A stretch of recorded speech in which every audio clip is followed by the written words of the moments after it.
In this video, I'll show you how to write mathematical equations in Microsoft Word. But before I do, make sure to subscribe. There are two ways to insert an equation.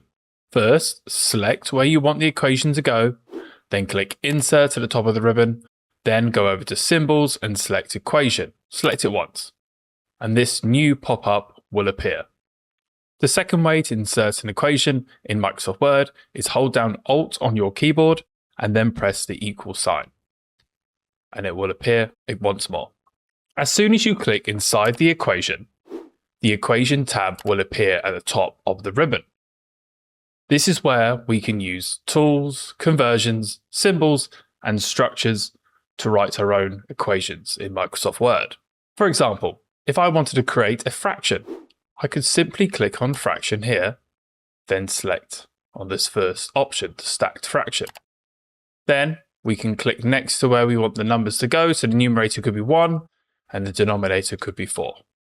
So that's a simple way of writing a fraction. In addition, we can use other structures, include symbols, and we can even do an inc equation. Select it once.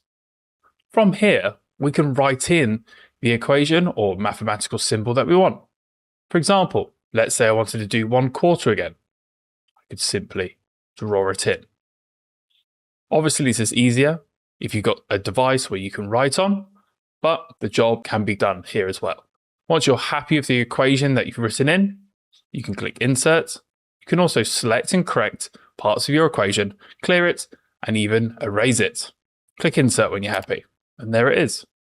To get rid of type this equation here, select it once and press backspace on your keyboard.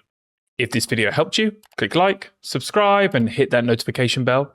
And if you'd like to learn more about Microsoft Word tips and tricks, then visit my website at www.wordmadeeasy.org. The link is in the description below.